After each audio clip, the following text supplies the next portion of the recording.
I got it. Let's have a look then. Here we have the earliest full Talmud.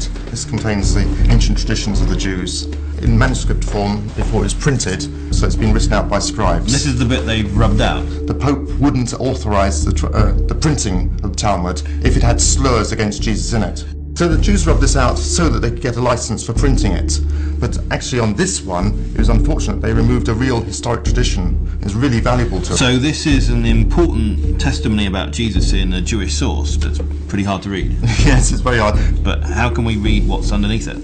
Well, I've scanned it into a computer and blown it up so you can see it better, and put a transcription underneath. And you can see what they've been saying. And here, when they get to the bit about Jesus, let me read the translation I've got here. On the eve of Passover, they hung Yeshu the Nazarene, and a herald went out before him for 40 days, saying, Yeshu the Nazarene will go out to be stoned for sorcery and misleading and enticing Israel. And anyone who knows anything in his defence must come and declare concerning him. But no one came to his defence, so they hung him on the eve of Passover. So I can see that fits with the Gospels in terms of the timing of Jesus' crucifixion, but what about the other things like him being stoned? Yeah, you've got the eve of Passover, that's nice.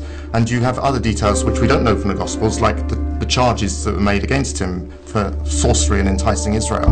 But of course he wasn't stoned, he was hung on the cross. And that's what it had in this original text. And it looks like they had an embarrassment here. They didn't want to say that he'd been hung, because that means he was crucified by the Romans. And they wanted to say that they were in charge, and he was killed according to the law of Moses, which means stoning. So they added in that bit about stoning. You see, I've made a difference here between the bold bits and the not bold bits. The bold bits are bits we got confirmation for from other historic documents, from Jewish and also Christian documents. These actual words occur, but the other words have been added to try and explain it. So they added that he'll go out to be stoned, as if he was stoned and then his corpse was hung up as evidence of his being a criminal. So what about the sorcery? What's going on there?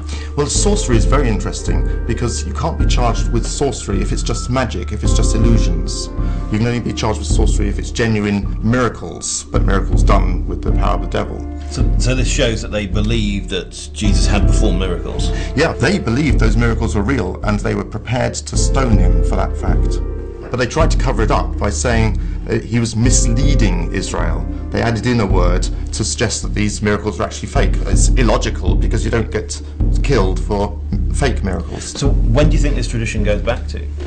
I think this is the actual charge sheets that they brought against Jesus. They've preserved it because everyone remembered it. They couldn't make people forget, but they added bits in order to get rid of the embarrassing details. And that's what's been preserved in this early collection of Jewish tradition? Yep, the actual words for Jesus' charge sheet.